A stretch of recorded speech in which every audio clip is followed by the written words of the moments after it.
This is Beverly Hills. And here come the Beverly Hillbillies.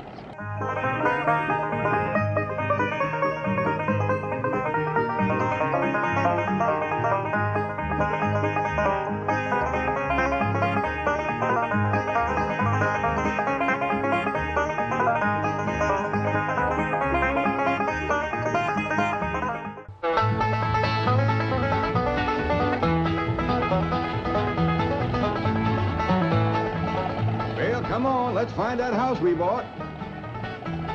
House they bought? In Beverly Hills? Whoa, wait a minute, hold it. How could a bunch of hillbillies possibly buy a mansion like this? Let's take them back to their home and see how this whole thing started.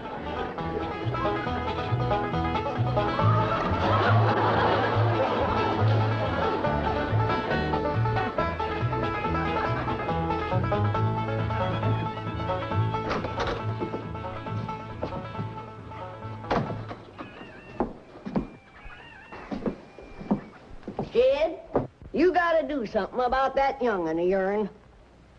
How'd that happen? Fighting with a bobcat.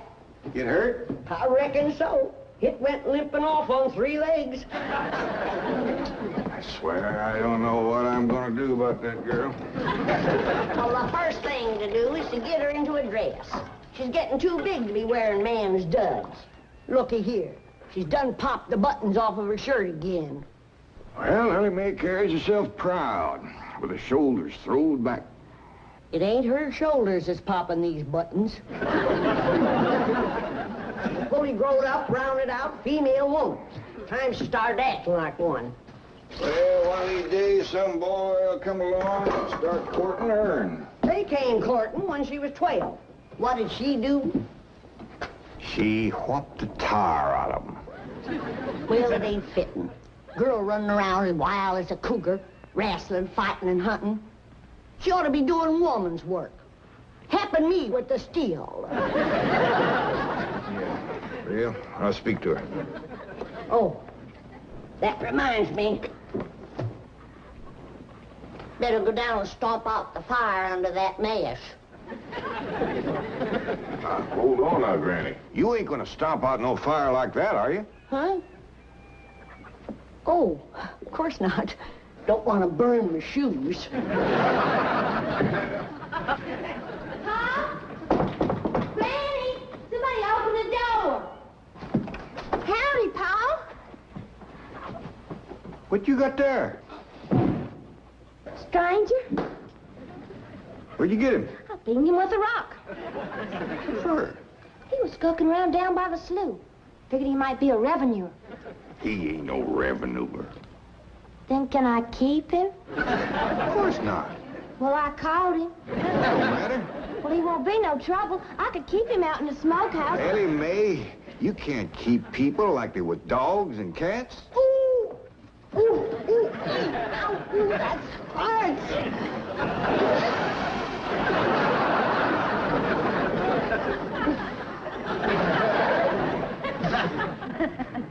Who's that? Some feller Ellie found nosing around. Beaned him with the rock so it'd be easier to tote. Here, fellas from the petroleum company. What's a petroleum? I don't know. He asked me if he could do some wildcatting down by the slough. I said, help yourself. We're glad to get rid of the critters. What'd he say? Just kind of laughed. But the laugh's on him. There ain't no wildcats down there at that slough. No, it's too full of oil. Oh, what happened? Where am I? This here's the Clampett place. I'm Jed Clampett, my young and Ellie Mae, and Granny. Granny says you've been doing some wildcatting. There's no need to. Mr. Clampett, that swamp of yours is full of oil. I could have told you that. Well, my company would like to pump it out. Yeah, I like that too, but I just can't afford to have it done. Oh, no, you don't understand. You see, you wouldn't have to pay for it. Oh, I don't take favors from strangers. No, Mr. Clampett, you see, you're a very rich man. How big a rock did you bean him with? No bigger than a hedge apple. Listen, I've got to call my office in Tulsa. Have you got a telephone? A what? A telephone? Or maybe one of your neighbors has one. It's well, down in this country, it's probably a box attached to the wall. And you talk into it, and they can hear you in Tulsa. Maybe you better sit down for a spell. Oh, I haven't time. Listen, where's the nearest airfield? Airfield? You know, Granny, that's one of them there fields sets up in the air. Oh, never mind. I'll find it myself. Listen, now don't you sell that swamp till you hear from me. I'm flying to Tulsa. Now he thinks he's got wings.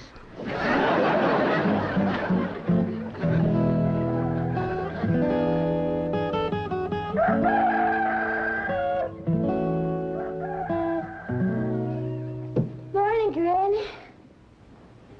Watch them buttons, child. Granny!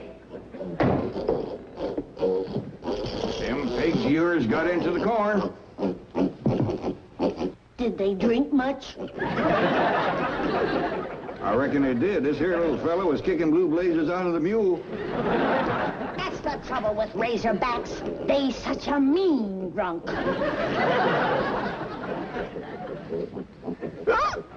Yeah, this wouldn't happen if you'd stay in the house where you belong.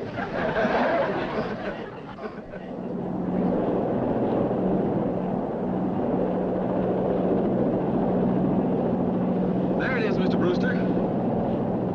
On the tests and surveys, I'd say that's going to be one of the richest pools since East Texas. News like this is bound to get out. Let's go down and get Clampetts' name on a deal. Where's the gun? Where's the gun? Oh, there. What's the matter? You want to see what just flew over Blueberry Ridge? What? The dad-blamedest biggest bird you ever laid eyes on. Probably just an overrode chicken hawk. Chicken hawk, nothing. That thing could make off with a hog. Hurry up, put that gun together. No room to land near the cabin, Mr. Brewster. It's too rocky and hilly. Then let's get the sling ready to be lowered. Well, Mr. Brewster, that might be dangerous. Hang the danger. We're going to be the first oil company down there if it kills you. Me? Don't worry. If it's safe, I'll follow you. Granny, I see it. There it is. Land of mercy, look at that. What you doing, Granny? That thing's only got one claw, but danged if it ain't grabbed up a man. Hurry, Pa, it's my stranger. Where is it? Just flew in the house. I'll get it on t'other side.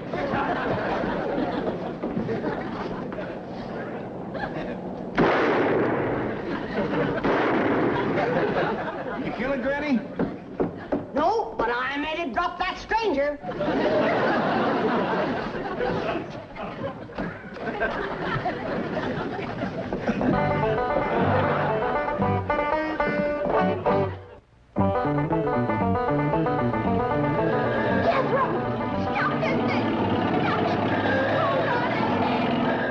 Granny! Granny! Yes, Jim? Granny, grab a hold of something and hang on. Cousin Pearl and that overgrown son of hers is headed right for the cabin in that old truck. Heaven protect us.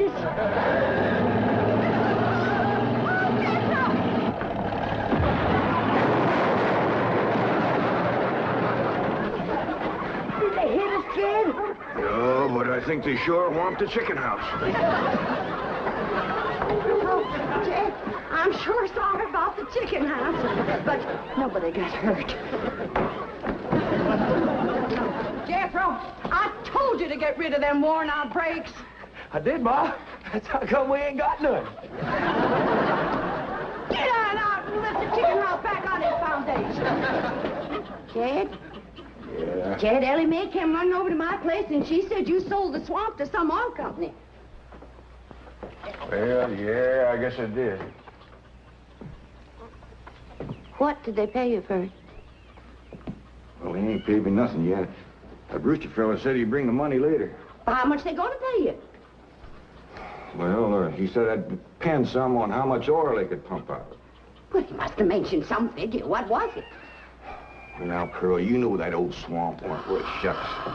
Jed Clampett, you got slicker and you're ashamed to admit it. That's just what I told him. Granny, how much they gonna pay him? All right, I'll tell you. He said it runs somewhere between 25 and 100. 25 and 100? I know it don't sound like much, but Mr. Brewster seemed to set great store by the fact he's going to pay me in some new kind of dollars. There ain't no new kind of dollars. Well, it's new to me. I've heard of gold dollars, silver dollars, paper dollars, but he says he's going to pay me in, what do you call them, Granny? $1 million. Yeah, $1 million? that's it. He wrote the whole thing out on this piece of paper. Here, you can see for yourself. I don't know nothing about that kind of stuff. Let's see here now. Sakes in heaven. Granny, give me the jug. It's empty, but I'll fetch some. I'll go, Granny.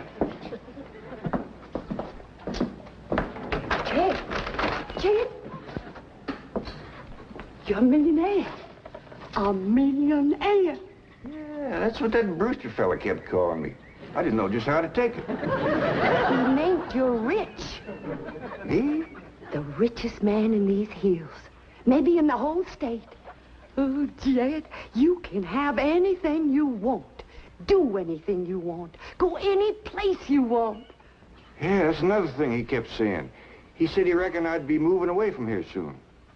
What do you think, Pearl? You think I ought to move? Jed, how can you even ask? Look around you. You're 8 miles from your nearest neighbor. You're overrun with skunks, possums, coyotes, bobcats. You use kerosene lamps for light. You cook on a wood stove, summer and winter.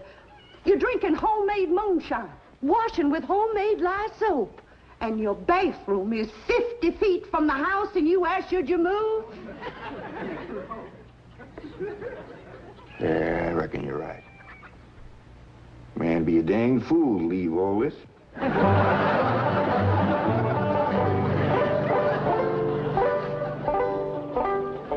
Oh, there you are, Jed. You misunderstood me. I meant you should move away. And you know where I'd go if I was you? Where? California.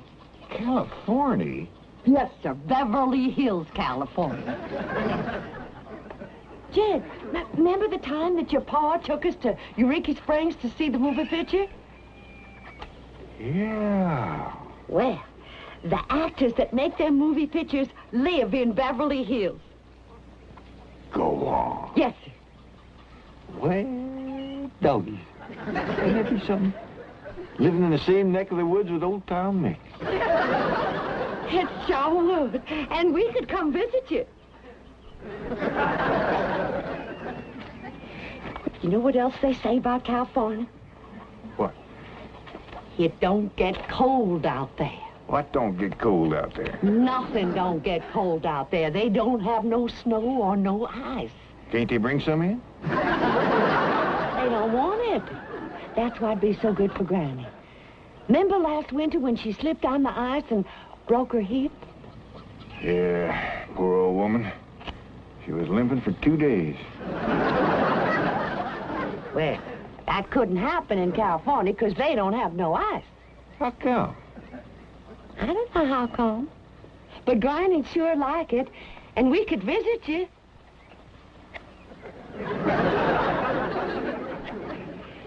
You know what else they say about California? Maybe Jethro'd know how come there's no ice. He's going to school. We could ask him.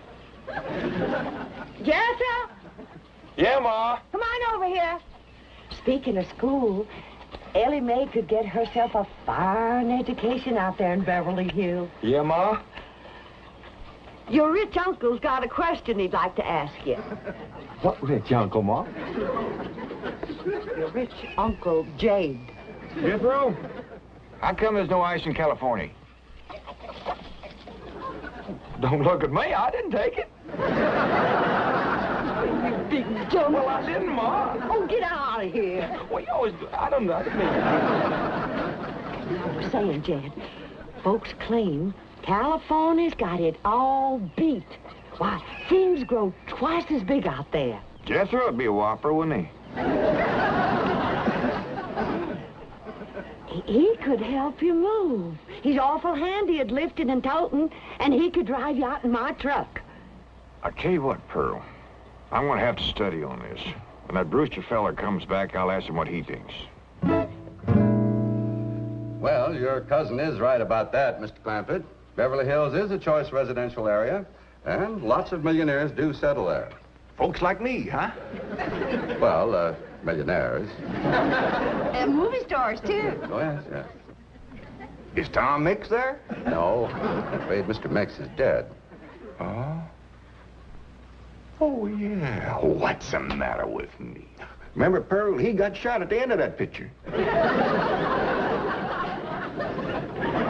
Well, there are plenty other movie stars, and that's where Jed wants to live. Ain't it, Jed? I do like the notion of living in the hills. Never could stand flat country. Mr. Clampett, I think it only fair. That is, well, I think you may have a wrong idea about Beverly Hills. Is that where you live? No, my home is in Tulsa. Well, say, maybe you could get us a place there in your neighborhood. Mr. Clampett, let's not beat around the bush. You will love Beverly Hills. Then that's it. Can you steer Jed onto a good place? No, I can get the bank out there to handle it for him. He'd like a nice big place with plenty of room for his kinfolk to visit him. I would like a nice, roomy place if I could afford it. Oh, Mr. Clampett, with your money, you can afford the Taj Mahal. Okay, I'll take it. Well, no, you see, I was just making a little joke. Oh, well, go right ahead. Well, you see, the Taj Mahal is in India.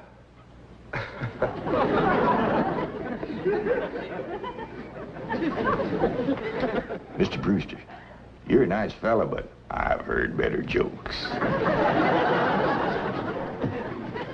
Is the foreigner staying to supper? I'm ashamed to say I ain't asked him. How about it? Oh, I don't think so. Oh, no trouble. What you cooking tonight, Granny? Mustard greens and possum innards. Mm-hmm. Did you hear that, Mr. Brewster? Very clearly. Want to change your mind? Not this time. Well, if you should happen to come back tomorrow, we'll be having leftovers. That's the thing about possum innards. They's just as good the second day.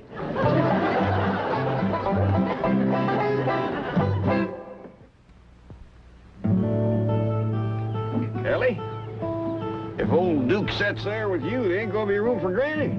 Oh, that's all right, Pa. Granny ain't gone. Who says she ain't? She says she ain't. That's right, Uncle Jed. She's just sitting on the back porch in her rocker, and she says that's as close to California as you're gonna get her. We'll see about that. Dang if I ain't got me the mulest women folk. We ain't never gonna get there.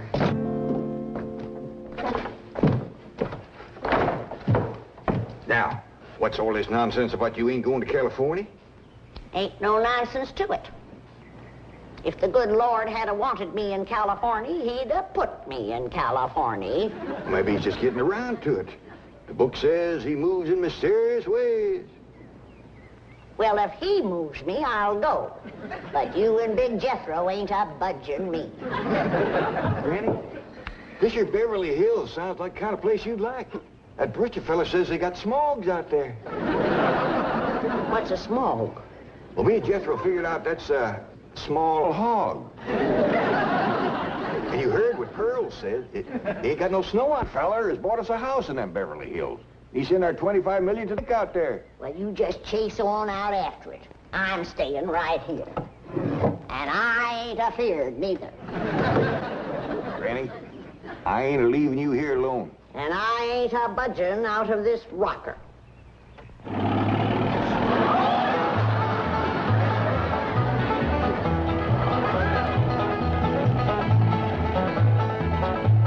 Jethro, what does that sign say? It says Beverly Hills. You hear that, Granny? We're there. They call them hills? Why, we got moles that can push up higher ridges than that. Well, leastways, these hills will be among our kind of folks.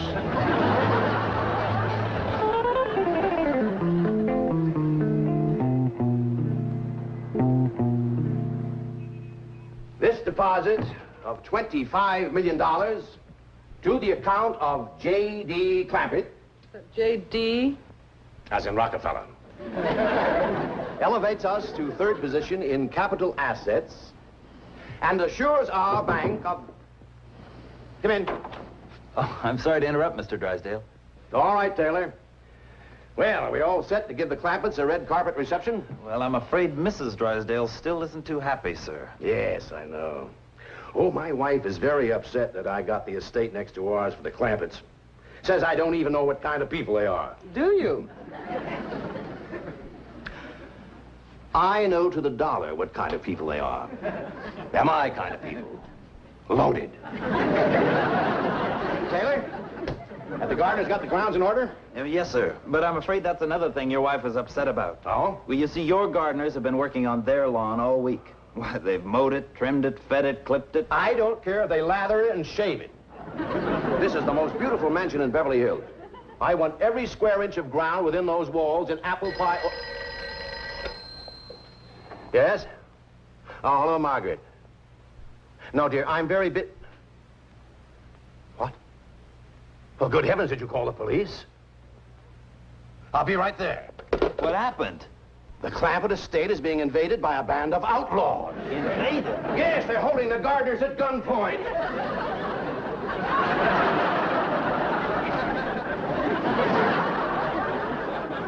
Sure is lucky we come along when we did. That's the truth. The way they was slipping through that gate, another 5 minutes and that whole darn prison would have been empty. Jethro, you sure that's a prison? Yeah, Uncle Jed. I seen pictures. Only thing is, how come there ain't no guards on them walls? Probably done them in with them knives and things. These killers if I ever did see any. Fine neighborhood we's moving into. You hear that? Hot diggity, there's bobcats in these hills. I'm sorry. Somebody's called the law. I reckon they's gonna be mighty grateful for what we done. Folks out here has got a strange way of showing they're grateful. You've locked up one of the richest men in the country. Mr. Clampett, I don't know how to apologize. I'm deeply humiliated. What have you cutthroats done with J.D. Clampett? I'm Jed Clampett, and I'd appreciate it if you let go of my Sunday shirt. You're J.D. Clampett, the oil millionaire? Yep, this here's my nephew, Jethro. Howdy. Quickly, man, unlock this cell. Mr. Clampett, on behalf of the entire city of Beverly Hills, I extend our deep and humble apologies for this unfortunate and embarrassing incident. Oh, I'm Milburn Drysdale, president of the Commerce Bank of Beverly Hills. My car is waiting to take you and your family to your new home. We want you to know how happy we are to have you, your handsome nephew, your lovely daughter, and your beautiful mother.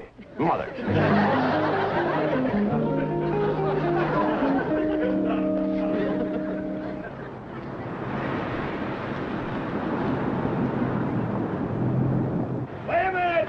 Stop this car!